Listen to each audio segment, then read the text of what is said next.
طبیعت بن جاتی حضرت علیہ السلام کے حوالے سے دیکھیں گے کہ تاریخ بھی حیران ہے اس نصرت دی سے، تاریخ بھی حیران ہے اس نصرت دی سے۔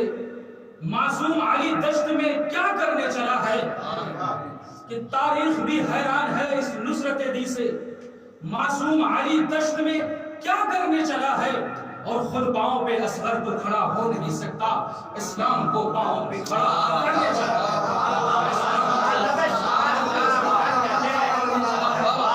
ہے۔ آپ دیکھیں کہ کربلا کی تاریخ جو نہضت حسینیہ اور انقلاب حسینی ہے، اس میں امام حسین نے خود اپنے وجود اور اپنے عزیز و اقارب کے تمام وجود کو لے کر اس اسلام کو جو وجود بخشا ہے، اس کا کردار اور اس کی تاریخ آج سے نہیں چلی ہے، زمانے سے چلی ہے، امام حسین سے پہلے چلی ہے۔ کب سے چلی ہے؟ اسلام صرف محمد مصطفیٰ کے زمانے سے نہیں وجود پایا، بلکہ اسلام کا وجود آدم کا وجود تھا، جناب آدم سے چلا ہے۔ تاریخ بتاتی ہے، حدیث و روایات بتاتی ہے کہ جناب آدم سے لے کر حضرت محمد مصطفیٰ تک جتنے انبیاء اور جتنے نبی اور جتنے رسول آئے ہیں، ساروں کے ساروں نے اسلام کو روشن کیا، اسلام کی تبلیغ کی ہے۔ اسلام اس میں آیات بھی ہے، روایات بھی ہے، لیکن اس کا وقت نہیں پیشانی ہے چونکہ اس لیے دیکھیں گے حضرت آدم بھی آئے کس کے لیے؟ اسلام کی تبلیغ کے لیے، ابراہیم بھی آئے اسلام کی تبلیغ کے لیے، نوح بھی آئے اسلام کی تبلیغ کے لیے، اور موسیٰ بھی آئے اسلام کی تبلیغ کے لیے، عیسیٰ بھی آئے اسلام کی تبلیغ کے لیے، محمد مصطفیٰ آئے اسلام کی تبلیغ کے لیے۔ تو کیا ہمارے رسول کے آنے کے بعد اسلام مکمل ہوا؟ کہ ابھی مکمل نہیں ہوا۔ آدم سے لے کر محمد مصطفیٰ تک صرف اسلام کی تبلیغ ہوتی رہی۔ اسلام مکمل کب ہوا؟ کہا جیسے ہی غدیر آئی اسلام مکمل ہو گیا۔ لیکن عزیزان من، کیا بس یہی اسلام ختم ہو چکا؟ بس یہی سے اسلام، اب اس کے بعد کوئی آفت نہیں؟ تاریخ بتاتی ہے آدم سے لے کر محمد اسلام روشن ہوا، عیا ہوا، ظاہر ہوا، اور اسلام پرموٹ ہوتا رہا، لیکن اسلام مکمل کہاں ہوا؟ غدیر میں ہوا۔ لیکن ابھی اسلام کا سارا کام ختم نہیں ہوا۔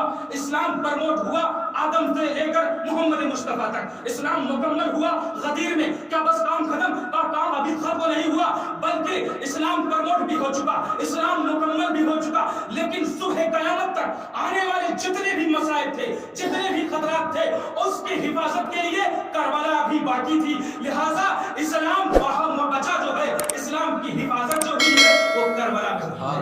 اور اسلام کی حفاظت کرنے والی کون تھی؟ اسلام کی تاریخ بتاتی ہے کہ اسلام کے بعد حسین سب سے بڑی محافظہ کربلا حضرت زینب اولیاء مقام تھی، اور یہی وجہ تھی کہ جب یہ قافلہ کربلا سے کوفہ پہنچا ہے نا، تو اس وقت منظر یہ تھا کہ سارے کے ساروں نے یہ سمجھا یہ ایک خاتون ہے، یہ ایک عورت ہے، ایک عورت ہے، اس کا کیا ہو سکتا ہے، کیا حیثیت ہو سکتی ہے، کیا بول سکتی ہے؟ لیکن حضرت زینب نے بندہ خدا کی قسم ایسا خطبہ دیا کہ جو تاریخ کے سینے میں رقم ہو گیا۔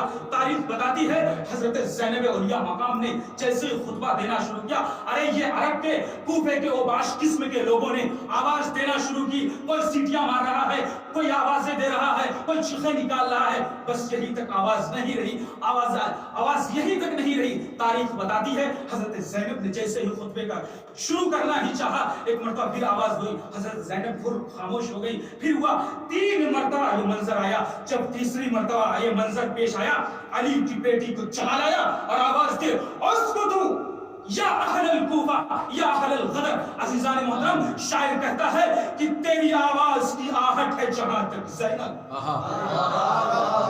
تیری آواز کی آہٹ ہے جہاں تک زینب، ایک سناٹا سا چھایا ہے وہاں تک زینب۔ اس کے بعد تاریخ کے جملے ہیں، روایت کے جملے ہیں، خطبہ آ جاتا ہے۔ تاریخ بتاتی ہے کہ جناب زینب کے اس ایک اسکتو کہنے کے بعد ولایت تکوینیہ کی مالک حضرت زینب کا عالم اور مقام یہ تھا کہ تاریخ بتاتی ہے کہ سب کی زبانیں ان کے تلوں سے چپک گئی تھی، جو تالیاں مار رہے تھے ان کے ہتھیلی ایک دوسرے سے چپک گئی تھی۔ تاریخ یہ بتاتی ہے، حد یہ ہے کہ اونٹوں کے گلوں میں جو گھنٹیاں تھی اس گھنٹیوں کی بھی آواز رک گئی تھی، خاموش ہو گئی تھی۔